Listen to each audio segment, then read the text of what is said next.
I know. So are we doing something?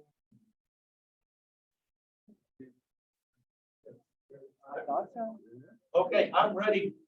Good morning. Shall we go? Thank you.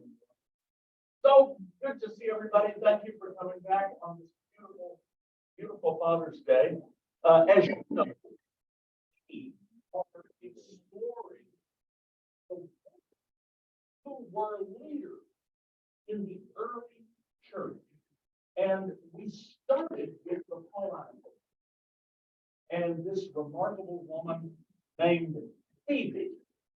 And then we moved last week to the Gospels and focused our attention on Mary Magdalene.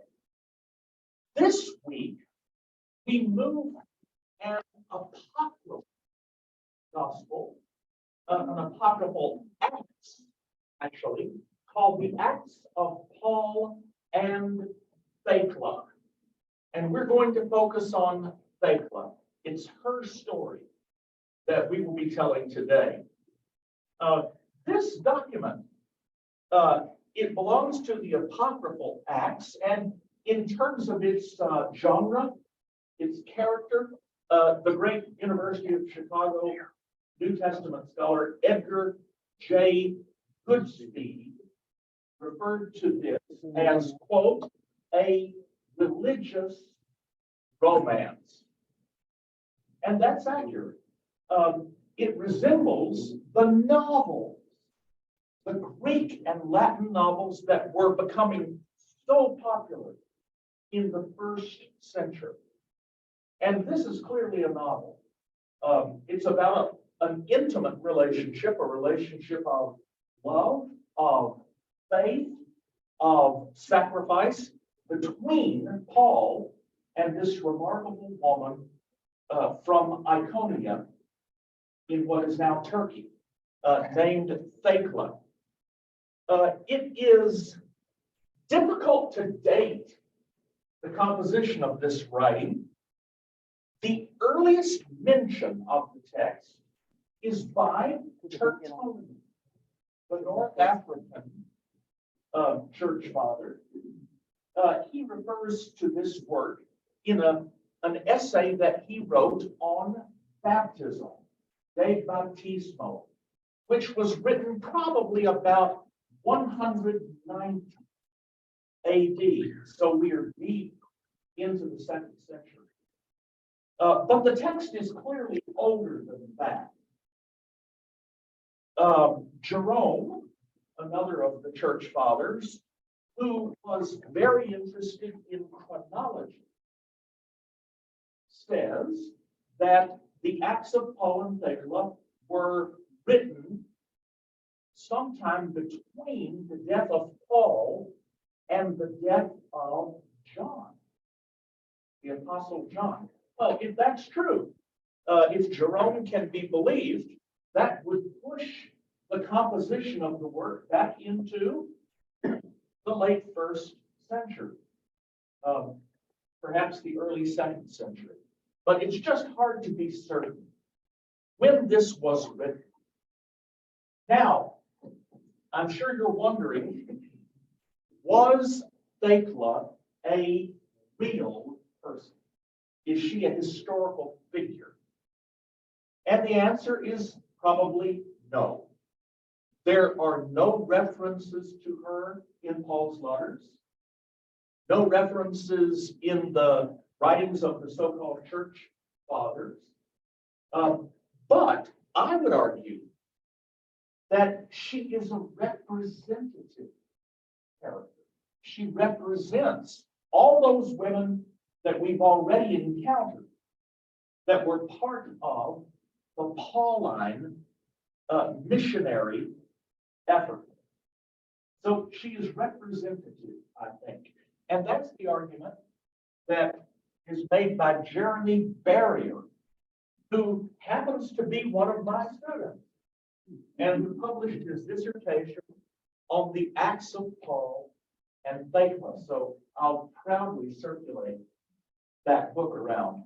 The other book that I'm recommending and mentioning is a little bit older book by Dennis R. And by the way, R stands for Ronald McDonald. Oh my God. Dennis Ronald McDonald, a scholar from California, still active. Diane and I meet him when we go to academic conferences. In 1983, he published a wonderful book called The Legend and the Apostle. And look at the subtitle, The Battle for Paul in Story and Canon. And here is what he noticed for the first time. He noticed that the pastoral epistles, 1st and 2nd Timothy and Titus, are critical of old wives' tales, stories told by women. In 2nd Timothy, a character from the Acts of Paul and Thecla is mentioned by name, a woman named Falconilla, the daughter of Queen Tryphaea. And therefore, Dennis Ronald McDonald put forward the interesting hypothesis that the authors of the pastoral epistles were in Auseinandersetzung, Larry, in debate, right? In debate with the Acts of Paul and Thecla. That the stories about Thecla were circulating in the late 1st, early 2nd century, and that it was to combat those stories that made Thecla not only a heroine and a martyr, but, as you will soon see, an evangelist and an apostle. It was to combat those stories that were becoming in the late 1st and early 2nd century that the authors of the pastoral epistle condemned old wives' tale. So I'll circulate this book too, and it's a good book. It's well written, easy to read, and it's quite a detective story. Whenever this work was written, it became very popular, widely circulated. There are versions, that's always an index of the importance of a work, if it achieves an afterlife in another language. So there are versions of the Acts of Paul and Thecla, not just in Greek, in which the work was originally written, but listen to the list: Coptic, Syriac, Armenian, Latin, and Ethiopic. The work was translated into all of those languages. And so her legend was very popular. Christian women began to take the name of Thecla.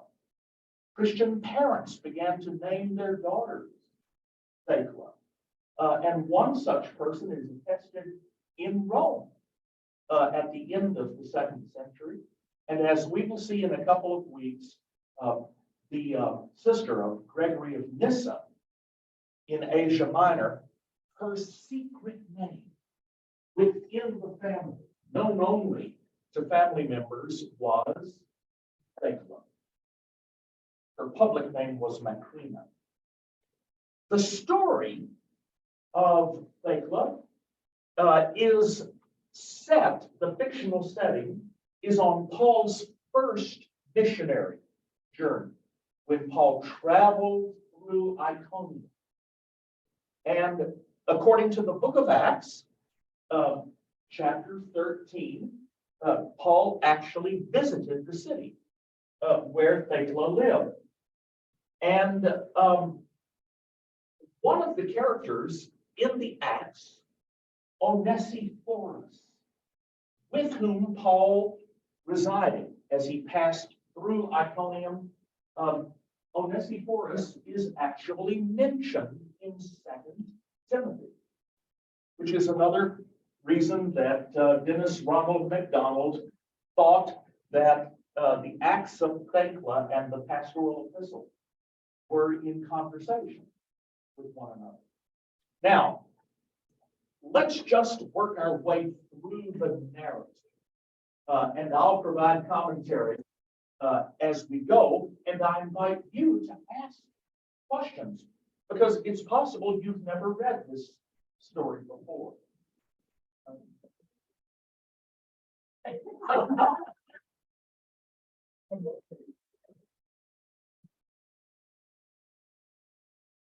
Thank you, Larry. Thank you.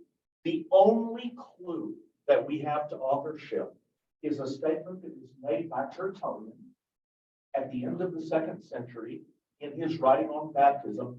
Here's what Tertullian claims.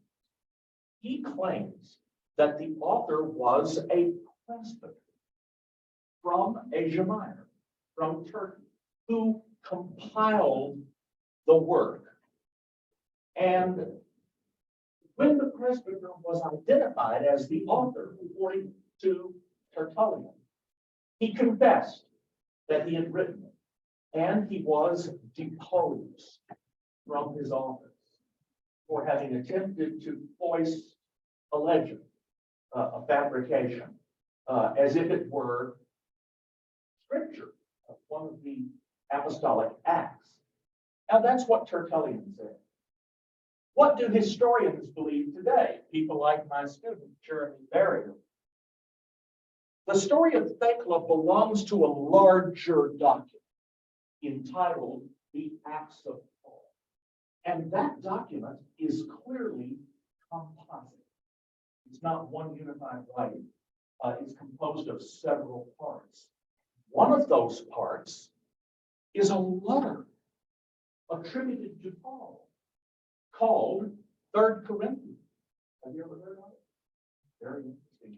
The letter presents Paul as a staunch ascetic, a person who denies the flesh and its pleasures. I intend to eat a big prime rib for Father's Day in a couple of hours, but the author of 3 Corinthians would condemn me. Furthermore, 3 Corinthians is anti-Gnostic, anti-Docene. Right? Jesus was really born in the flesh. He didn't just appear to be a human being. So the Acts of Paul and Thecla is a composite work. Someone compiled it of several pieces. And in the different versions that I mentioned, the Coptic version is incomplete. The Greek and the Latin versions contain parts that the Coptic version doesn't have. So we're talking about a document that was compiled out of different sources, probably, Jeremy Barrier argues, over a period of 100 years. So we're not talking about a single author, right? We're talking about a group of people who brought pieces together. Tertullian says he was a president in Asia Minor, and that he got in trouble for authoring the work. That's all we know. So now let's look at the text.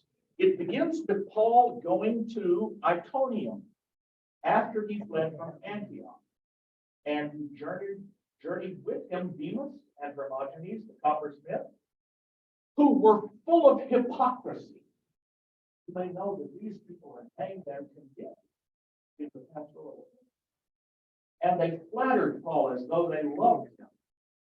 But Paul, looking only to the goodness of Christ, did him no evil, but loved them well, as he tried to make sweet unto them all the oracles of the Lord, and of the teaching and interpretation of the gospel, and of the birth and resurrection of the beloved, and related to them, word by word, all the great works of Christ, how they revealed unto him.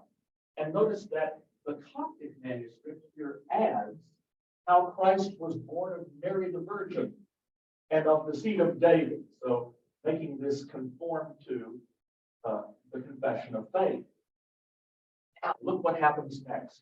A certain man named Onesiphorus When he heard that Paul was coming to Iconium, he went out with his children, Simmias and Zeno and his wife Lectra, to meet him, that he might receive him into his house. For Titus had told him what manner of man Paul was in appearance, for he had not seen him in the flesh, but only in the spirit. Now look what happens next. And he went to the king's highway that leads to Lystra, and expecting him and looking backwards toward who came, according to the description of Titus. And he saw Paul coming.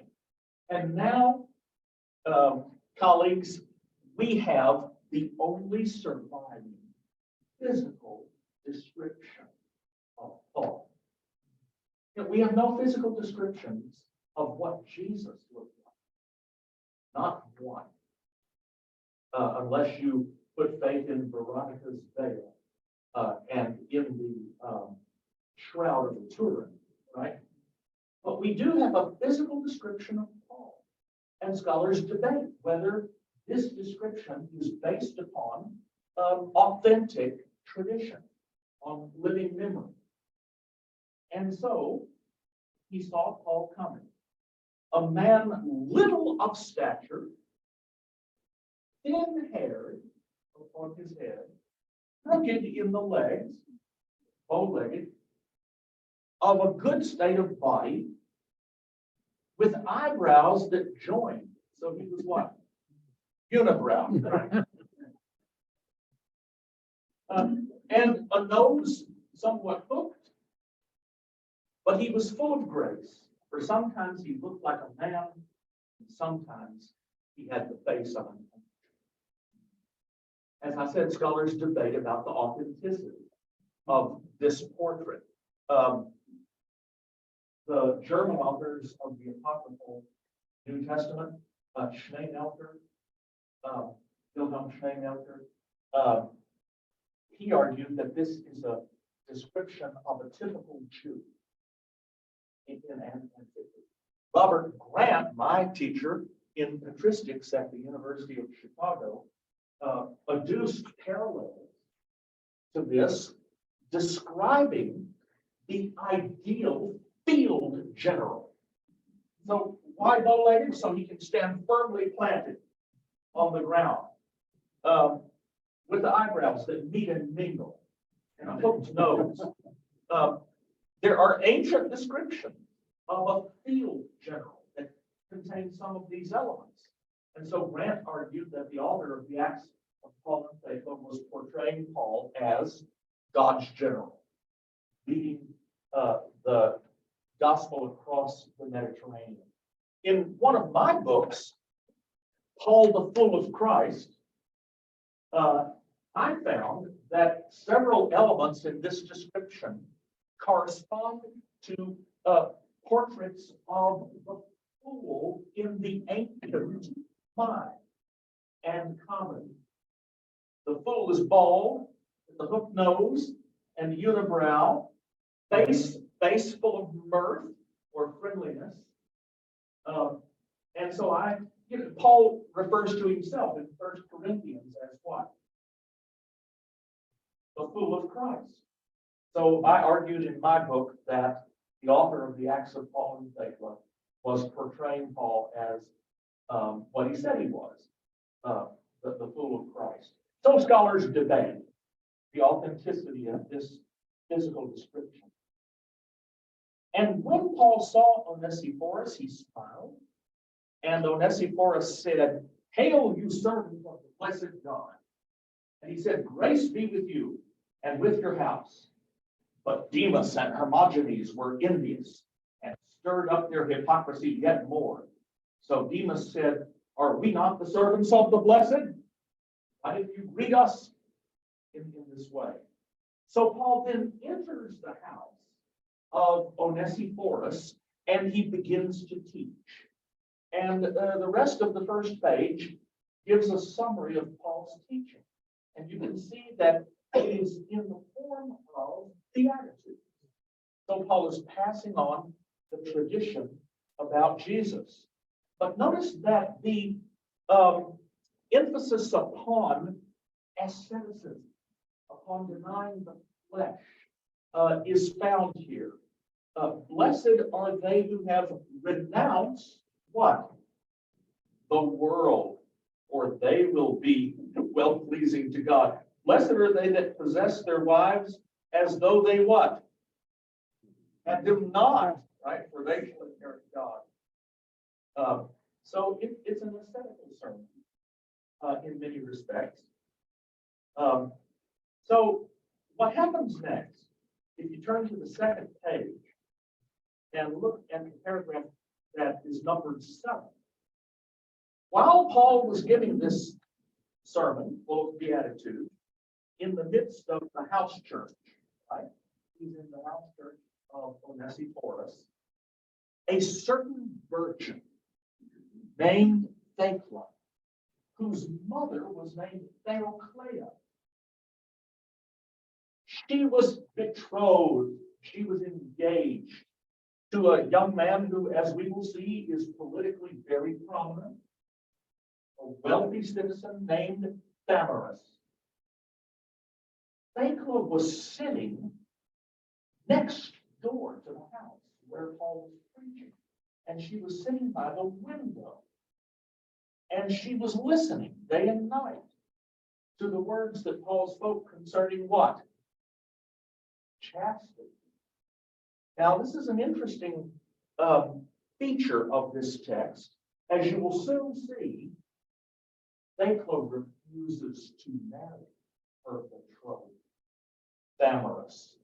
And by refusing the marriage bond, Thecla achieves a level of independence and autonomy, which grows as the story unfolds. I find that very interesting. Thecla is sitting by the window, listening to Paul, and she was spellbound. Look, it says, she stirred not from the window, but was led onward or pressed onward by faith, rejoicing exceedingly. And further, when she saw many women and virgins entering into Paul, she desired earnestly to be accounted worthy to stand before Paul's face and to hear the word of Christ, for she had not yet seen the appearance of Paul. So she's sitting on the windowsill, listening to the word, but she's not able to actually see the speaker, the preacher. So she would not move from the window. She is spellbound, and her mother becomes upset. And she sends a message to Thamyris, her fiance. And he came expecting that this would be an opportunity to see the beautiful Thecla, and even to take her as his wife. Where is my Thecla? Thamyris says to Theoclea.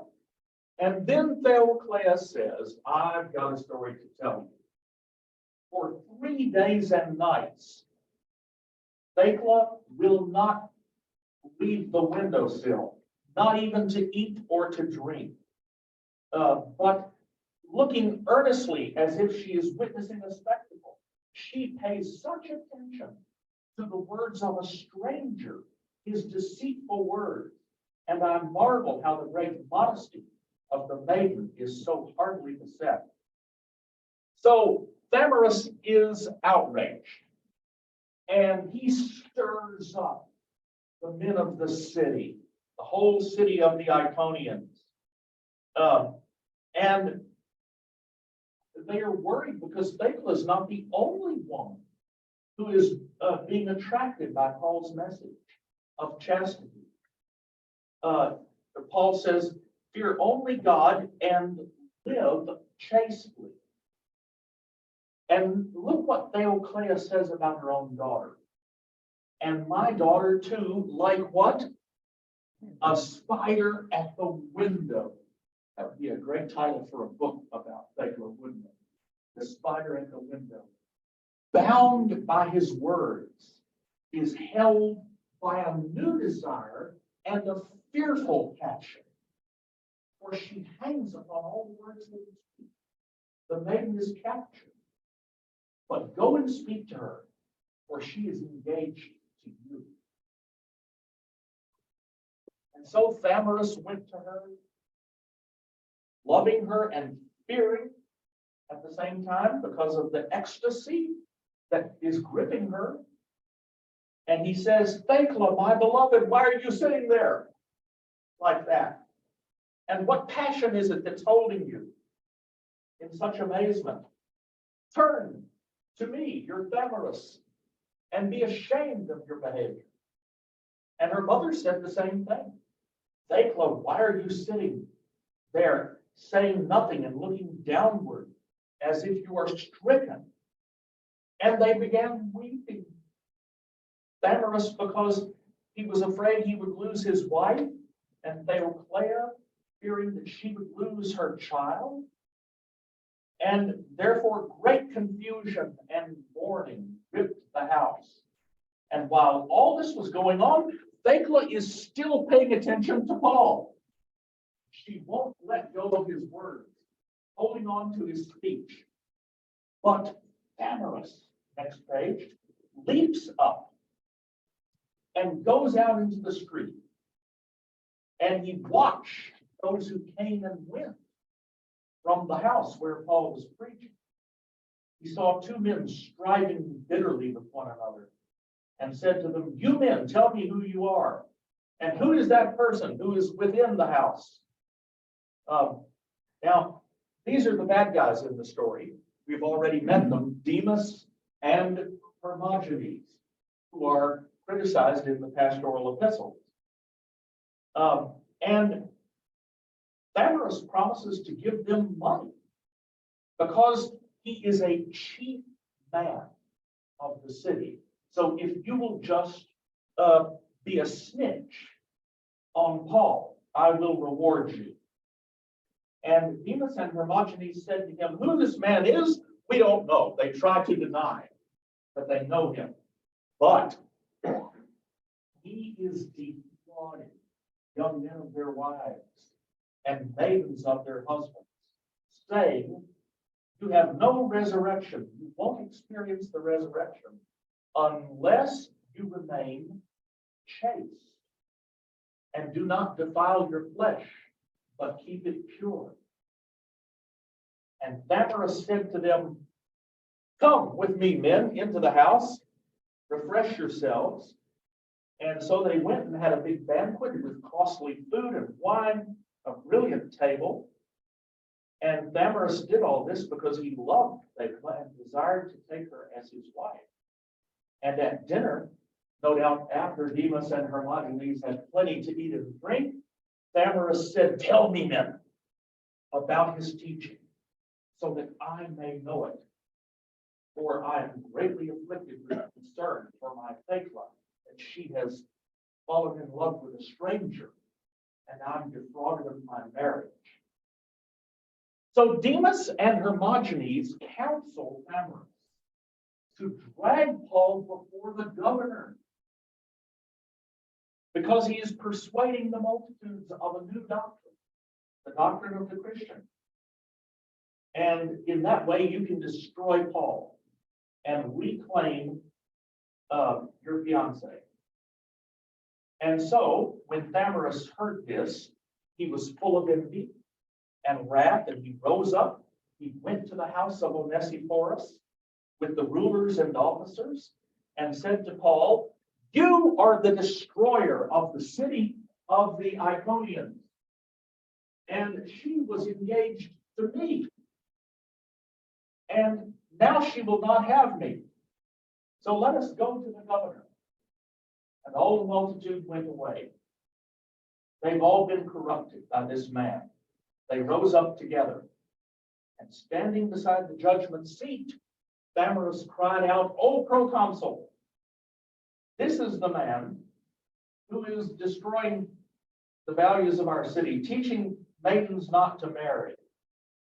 And Demas and Hermogenes said to Thamyris, say that he is a Christian. Say that he bears that name and that belief, and he destroyed him. But the governor kept his mind steadfast and called Paul and said to him, "Who are you? And what are you teaching? For these men are bringing a heavy accusation against you." So Paul lifts up his voice and gives a summary of the message that he is preaching, early Christian theology. Now, turn to the next page. Paul has been commanded by the governor to be bound and put into prison until the governor has an opportunity to hear him at greater leisure and watch what Thecla does. But at night, Thecla took off her bracelets and used them to do what? Bribe the doorkeeper of the prison. And when the door was opened, she went into the prison and she gave the jailer a mirror of silver. And so she was able to go even closer to Paul and sit by his feet and hear the wonderful works of God. Paul wasn't at all afraid. He had confidence that her faith would increase, and it did, as she did what?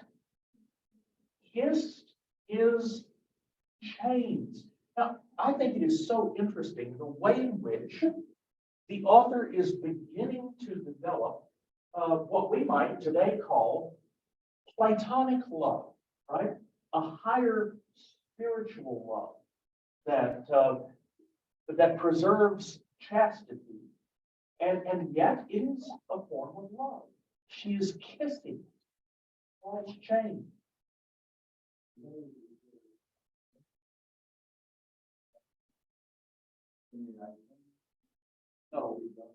No.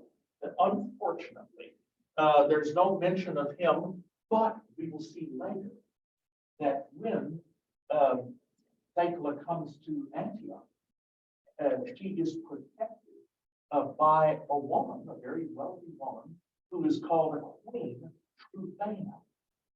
There is a historical Tryphena. She lived in the first century. She was in Asia Minor and then later went to Antioch, and she was a relative of Julius Caesar. So that was a real character, right? There are real characters in this story. Paul, Demas and Hermogenes, who were also mentioned in the New Testament. Queen Tryphena, Falconilla, the daughter of Tryphena, is also mentioned in historical sources. So whoever wrote this was drawing upon material. Whether it's historical or not is another matter. So Thecla is there in the prison, listening to Paul and kissing his chains.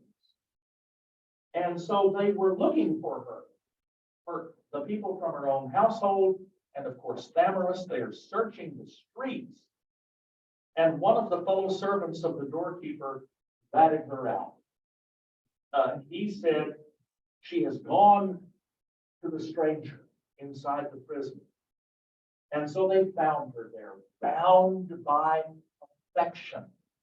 See, there's a different kind of love developing here that is not erotic, that doesn't result in the subordination of a woman in marriage to a wealthy man.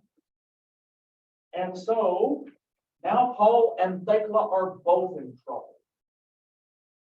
Paul is dragged back to the judgment seat. And Thecla lies there rolling herself upon the ground, upon the place where Paul had been sitting in the prison.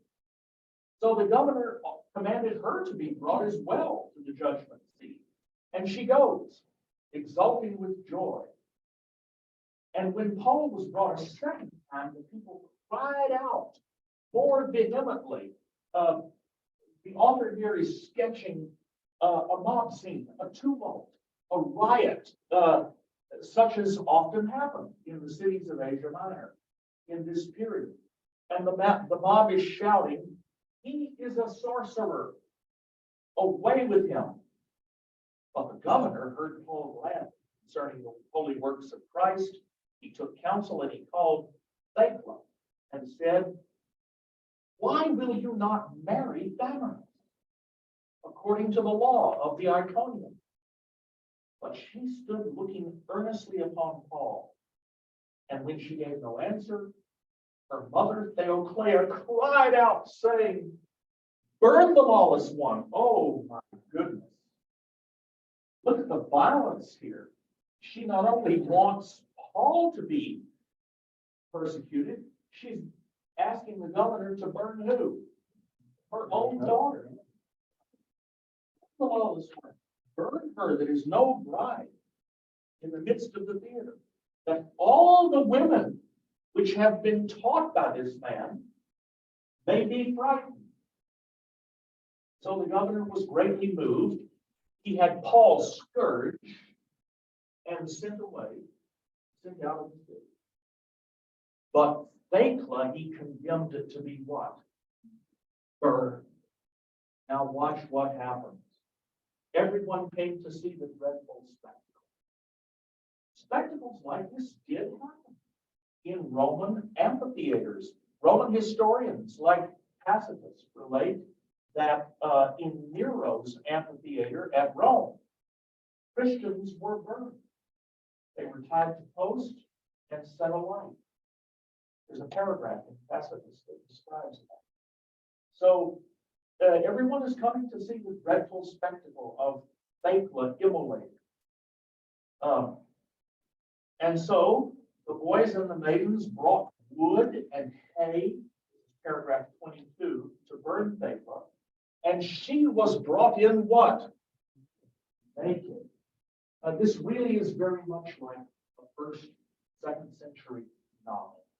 The novels of this period revel in describing the heroes and the heroines who are brought right to the edge of disaster, of death, and then somehow escape and are restored to their position.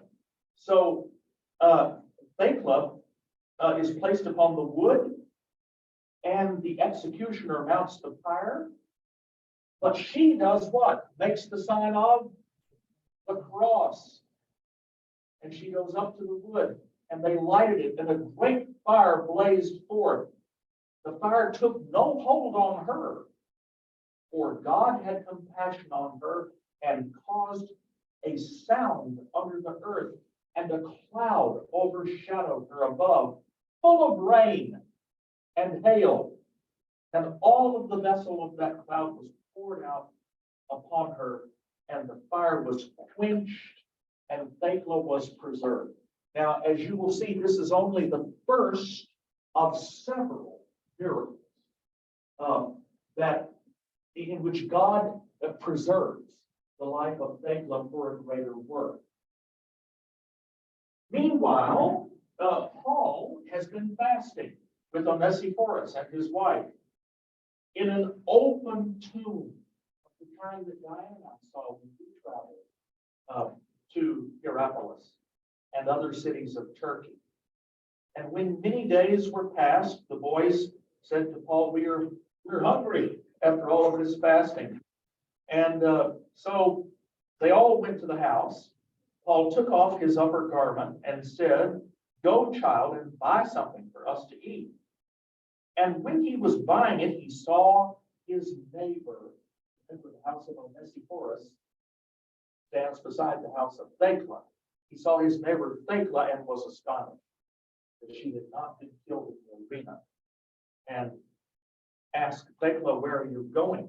And she said, I am seeking Paul, for I was preserved from the fire. The boy came and said, come, I will bring you to him, because he is mourning about you. He thinks you're dead, and he's been praying and fasting.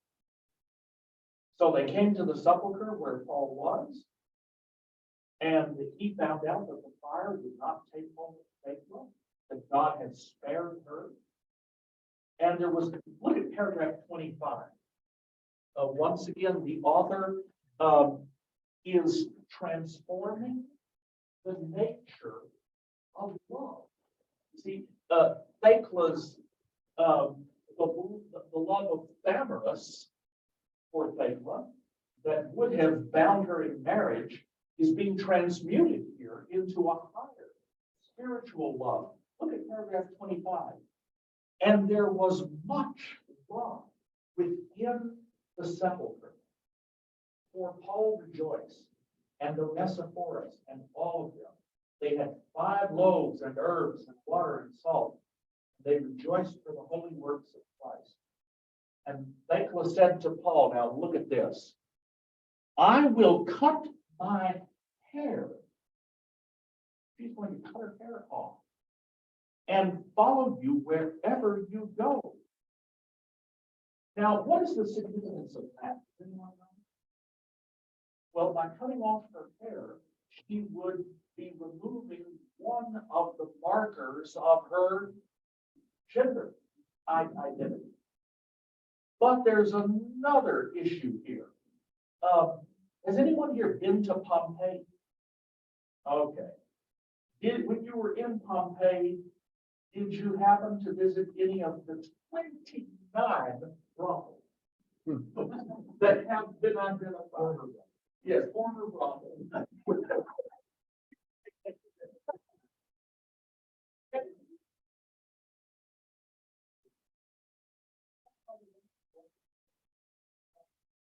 Portrayed on the ancient in Pompeii, if you went to the museum, there is a stone billboard portraying 3 young prostitutes, beautiful women. The inscription underneath says, "Our house has the best." All 3 of the young women are portrayed with their hair. So Thekla's offer to remove one of the signs of her gender identity is an ambiguous offer because it also contains the prospect that she will be mistaken as someone who is sexually available. And that explains how Paul responds to her. She says, I will cut my hair around and follow you wherever you go. So I'll make myself look like a man and I'll become part of your missionary team. But look what Paul says. He says, these are evil times, right? These are bad days. The time is ill-favored. And you are what?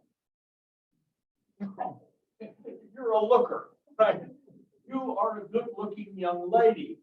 Beware lest another temptation take you worse than the first, and you not be able to endure it, but become a coward. And Thecla then asks for baptism, right? She wants to avoid the temptations of the flesh that she might encounter in traveling with Paul to other cities. So she wants to have the seal in Christ. And Paul says, wait a while, right? Have patience, and you will receive the water. Okay, so they leave Iconium, and they go where? Antioch, the 3rd biggest city in the world in those days. And just as she is coming into town, Alexander, a cynic, the most powerful man in the city, this is just what Paul sees. He sees Thecla, and he is what? In lust, right? He is enamored of her. And he would have flattered Paul with money and gifts in order to gain access to Thecla. But Paul said, and now Paul is portrayed as not a very admirable person. What does he say? I don't know the woman. She is not mine. But because Alexander was such a powerful man, look what he does. He just walks right up and does what? Grabs her, embraces her in the highway. Now, why is it that certain powerful men assume that they can do this? Not long ago, we were treated to the Hollywood Access video in which a powerful man said, well, I just grabbed him. And that's what Alexander thought he could do. He was of great power. And so he just goes up and grabs her in the highway. But she didn't endure it. But she sought after Paul and cried out bitterly. Force not the stranger. Force not. He's about to rape. Force not the handmaid of God. I am one of the first of the Iconians. I'm not a prostitute.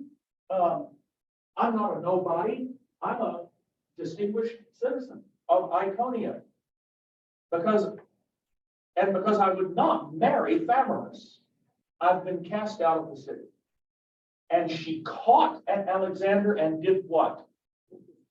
Tore his cloak and took the wreath off of his head and made him a laughing stock.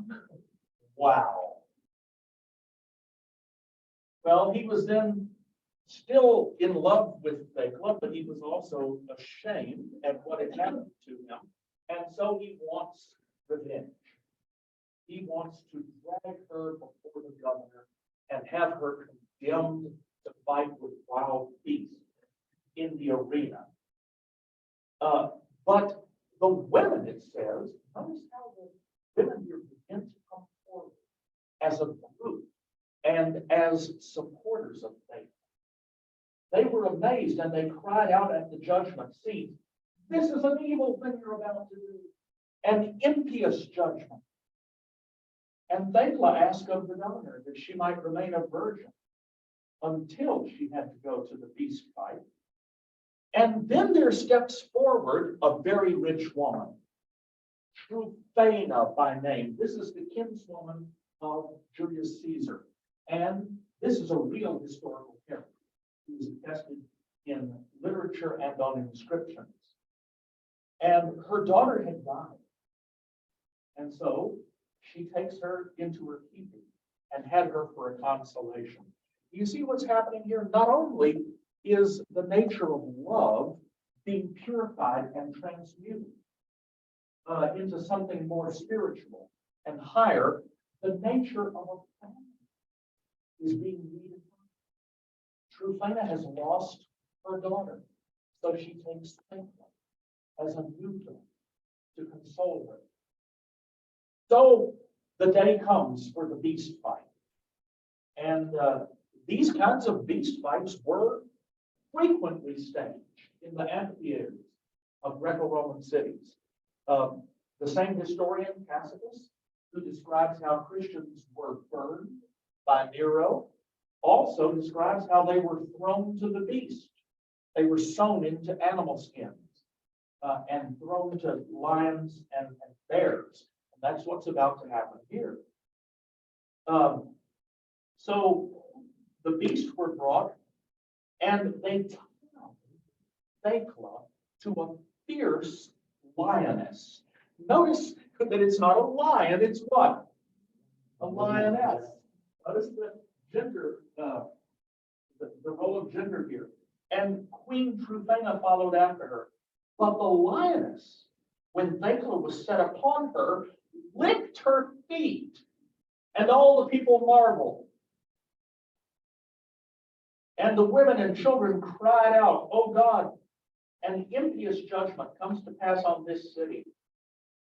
After the procession, Tryphena took her again, for her daughter, Valquadilla, that's another historical person of this period, who was dead, had said to her in a dream, "Mother, you shall take in my stead Thecla the stranger that is desolate, that she may pray for me and I be translated into the place of righteousness." So a new family was being created. And so when Tryphena received her after the procession, she wept on account of what was going to happen the next day, wept over her as if she were her own daughter. Falconella. Thecla is her second child. And she tells her about the dream that she had, where Falconella spoke to her. Look at paragraph 30. When it was dawn, Alexander came to take her, for he was the one paying for the games. He is the editor, the sponsor of the games. He's going to pay for the wild beasts. And so he orders her to be taken away. Tryphena cries aloud and runs out of the room and begins to mourn for the loss of a second child. And she prays that God will have mercy and help Thecla. So the governor sends soldiers to fetch Thecla. And they bring her. Now look at paragraph 32. There was a tumult, and the voice of the beast, imagine the frightening sound of the lions roaring and the bears roaring, and the shouting of the people, quite a vivid description here. And everyone is watching. And the crowd is crying out, bring in the sacrilegious one. But the women, notice this, the women are saying, away with the city for this unlawful deed. Away with all of us, proconsul. It is a bitter sight, an evil judgment. Look how the women here are portrayed as a chorus who are opposed to the power of Alexander and the governor and the mob. Yes. Well, what you see here, whether this text is 100% historical, the existence of a text like this, right? Portraying women protesting, praying, resisting, embracing singleness, chastity, instead of the marriage bond, and thereby achieving greater agency, right? More autonomy. All of that, right, is really very interesting in a text written probably in the late first or early second century. So they bring Thecla. She is stripped. A girdle is put upon her. She's cast into the stadium. And lions and bears are set against her. And the fierce lioness running to her lies down at, notice again the gender of the lion, lies down at her feet. And the women are crying aloud. And the bear ran upon her, but the lioness fought the bear and tore the bear asunder. And now comes a male lion, trained to fight against men. This lion belonged to whom? Alexander is his own beast. And so that lion runs upon her. But the lioness wrestled with him, and the lioness perished along with him. The lioness gives her life for Thecla, and the women are crying out even more as they see what has happened. So they put in many beasts, but Thecla stretches out her hands and prays, and when she had ended her prayer, you see, earlier she had asked Paul to do what? Baptize her. And he said, wait, have patience. No, I'll do that for you later. But of believing that she's about to die, when she sees a great tank full of water, Thecla evidently believes this will be her last chance for what? Baptism. And so what does she do? She throws herself into the tank and says, in the name of Jesus Christ, I baptize myself on the last day. Well, she didn't die there because there was a lightning flash, and the lightning flash killed the vicious animals that were in the tank. She is brought out, and everyone is full of fear over the miracle that they have seen. They restore her to Tryphena. And because I know my time is almost up, let me bring the story to an end. Thecla goes off then in search of Paul. And eventually she finds him. But Thecla herself embraces the role of an evangelist and an apostle. Paul takes her by the hand and leads her into the house of Hermias. And Thecla rose and said to Paul, I will return to Icon. I'll go back home. And so she goes back home and converts her own mother, Theoclea, and begins to conduct an apostolic ministry. She goes to Iconium. She enters into the house of Onesiphorus, and she says, oh my God and the God of this house, the light that is now shone upon me, Jesus Christ, the Son of God, my helper in prison, my helper before the governors, my helper in the fire, my helper among the beasts.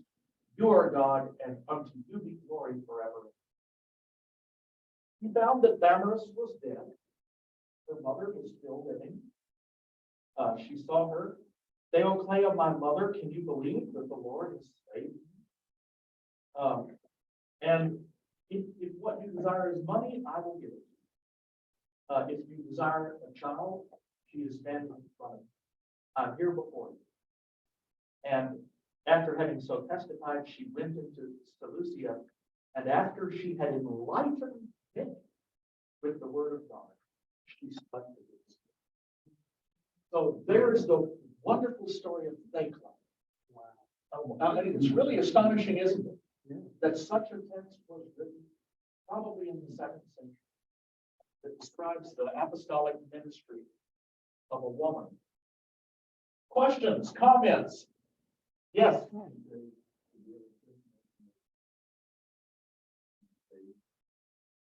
She is revered as a saint in the Eastern Orthodox Church. Saint Thecla. She was revered as a saint more in the East than in the West. So she's a saint in the Eastern Church. Other questions? As you'll see in a couple of weeks, her fame continues to spread. And Christian parents begin to name their daughter Thecla. Yes, please.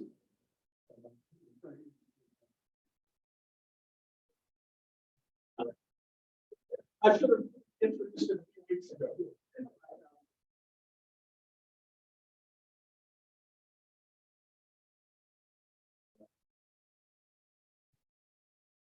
Yes, yes. So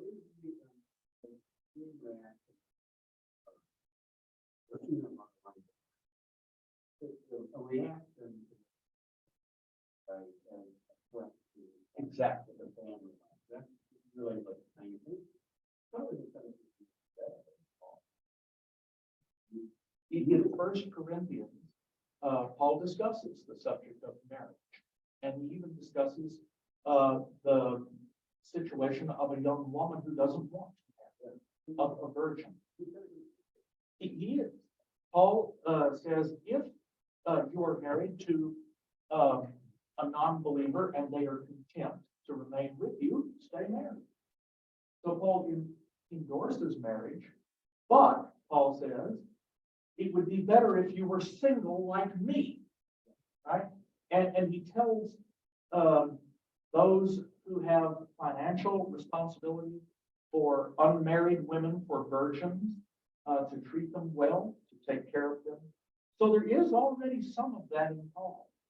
On the other hand, at the very same period, the Roman emperors have concluded that supporting marriage is crucial to the order of Roman society.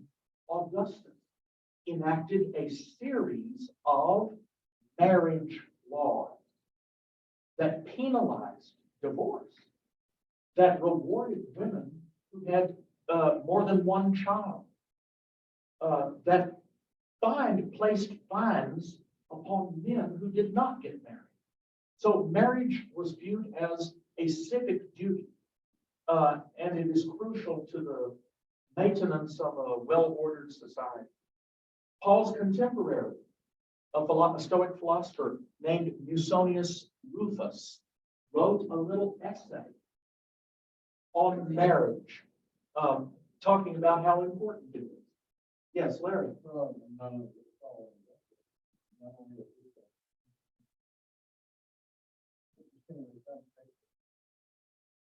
Refusing to get someone back to the church. Are you aware of that? Oh, I'm not. Oh, pretty much. When you settle back to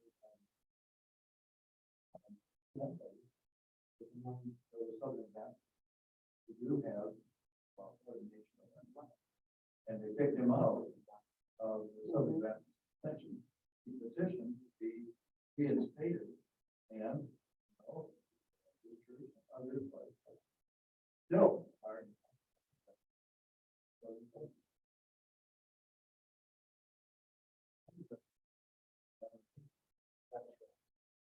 And of course, Roman Catholic. But when you say there's a chorus of women, Yes. I think there is a chorus of women. A chorus of women in Southern Baptist too. Yeah. I know we have minister as part of those Baptists. His wife was very much pro ordination of women. And I think he was too. When Sister Beth Johnson and I both studied in the Department of Theology at Fordham, and she was honored with the Marianist Award at the University of Dayton. She invited Diane Welborn to be her guest at the banquet followed the award ceremony. So there were Diane and Beth Johnson, the only two women in a room full of Marianist priests, including Brother Ray. Yeah. And Diane was witness. She was able to overhear the debate that Beth Johnson had with all of those male Marianists, in which she tried to convince them that the Catholic Church will not grow, it will continue to decline as long as they refuse to ordain women. And of course, she was right. She was right. Did you hear the news? The diocese in Cincinnati is closing how many churches? 30. 30 Catholic churches are being closed or consolidated. And one of the reasons is because there is a lack of what? Priests. Yeah. Male priests. So that's right.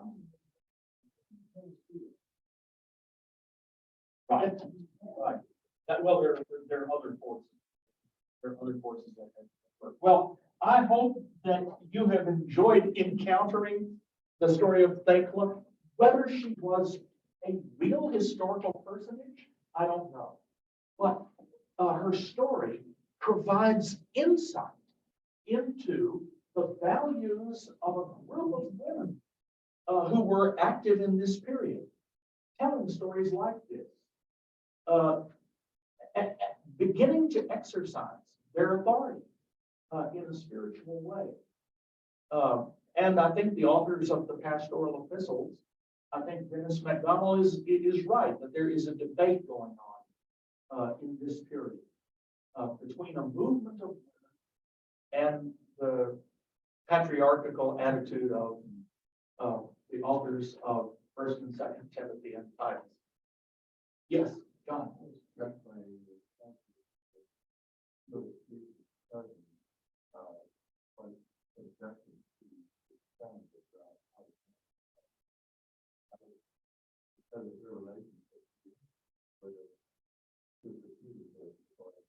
That's a good point. And I think that the explanation of it is that Queen Tryphena, but the real historical Queen Tryphena, was actually from Pontus, up in the northern part of Asia Minor.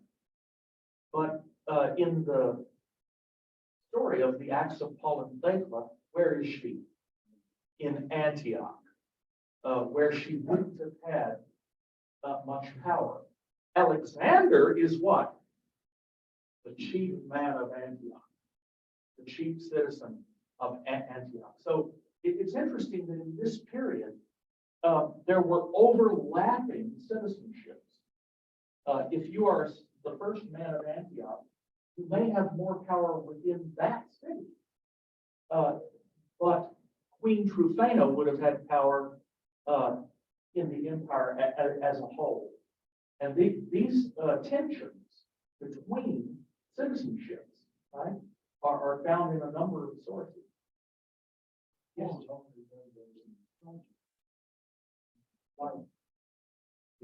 but the phrase imposed for a new creation, there's no longer one or three, right, or male or female.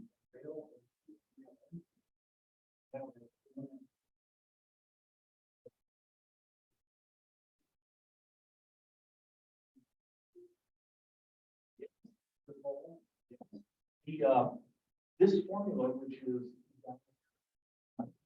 deposits unity and equality for all believers, regardless of race or class or gender, that is found, as you rightly said, twice in Paul's authentic letters. It's Galatians chapter 2, verse 28, and it's 1 Corinthians chapter 12, verse 13. I would argue, as a number of scholars have, that the paragraph in 1 Corinthians 14 that tells women that they ought to be subordinate, they ought not to speak in the assembly, and if they have a question, they should do what? Ask their husbands at home. There are 4 characteristics of that passage that strongly indicate that it is an interpolated paragraph. This was already identified by Wayne Weeks 30 years ago. First, it breaks the continuity of Paul's argument at that point in 1 Corinthians. Second, that little paragraph is bristling with non-Pauline vocabulary, words that are not found in any of Paul's other epistles. Thirdly, the thought is not Pauline. In that paragraph, the author at one point says, as even the law says. But the real Paul doesn't think that we're now under what? Under the law. But the most important discovery was made about 25 years ago by a scholar at the Vatican Museum, where they have the second oldest Pauline Codex, Codex Vaticanus. And what he noticed, and published a wonderful article about it, is that this paragraph, Larry, the one that tells women to be silent, is marked by the copyist of Codex Vaticanus. It's marked out as a marginalia that had been inserted into the text. Wow. Isn't that amazing? It's really interesting. So now, for some people, that won't make any difference. I've often shared that fact with classes, and I've had some people come right back at me and say, well, it's in the Bible anyway. However it got in. But to me, it makes a difference to know whether Paul himself actually wrote, or whether it was interpolated at a later period. Oh, I forgot one of the reasons why scholars like Wayne Weeks and Larry Welborn have argued that's an interpolated paragraph is because in some of the manuscripts, that paragraph is not found where it is in your Bibles, but rather at the end of the chapter, which indicates that if the paragraph moves around, there are doubts about whether it was originally part of the thing. Let me close with this. I was teaching years ago at a church on the west side of Chicago. I was invited to take part in a lecture series on women in early Christianity. My distinguished colleague at McCormick Seminary at that time, Adela Collins, she gave the lecture on women in the gospel, and I was invited to give a lecture on women in the Pauline epistle. And so I began by pointing out to the class that if we are going to make any sense out of the evidence, on the one hand, Paul, who says what? In Christ, we are all one, whether Jew or Greek, whether slave or free, male and female. And alongside that, you have women in the Pauline movement, like Prisca and Phoebe, right, who was a diakonos. So you have all this evidence of women as being part of the Pauline missionary team. And then you have passages like 1 Corinthians 14. Now, how are you going to make sense out of that? So I began my lecture that night by saying, we have to make a distinction between what Paul himself wrote and what others attributed to him. It was a large audience, about 100 people. There was a woman sitting at the back. And she raised her hand and pointed her finger at me. I was 28 years old, right, at the very beginning of my teaching career. Pointed her finger at me and said, "You have come here." Well, 28 years old, I didn't know how to respond. I said to her, well, I said, would you stay after class and you and I will talk about it? Dayton, we talked until all, didn't I? And I worked through all of the evidence with her, telling her what the scholars had discovered. And at the end of the conversation, she said to me, around here in the western suburbs of Chicago, we have no access to a library. You know, how would someone like me get started understanding? And I don't know where the answer came from. Maybe the Holy Spirit. I looked at her and I said, I think you started. You know what? She was ordained as a Presbyterian pastor and has been serving churches in the Black Hawk Presbytery now for 25 years. Wow. That long. Pointed her finger at me and said, anyway, thank you all so much. Next week, please come back because next week we are turning to the story of a martyr who did not escape death by a miracle. Her name is Perpetua, and she lives in North Africa. And she has a female servant who dies along with her, named Felicitas. So we will get a chance to encounter her story next week. Wow. Speculating.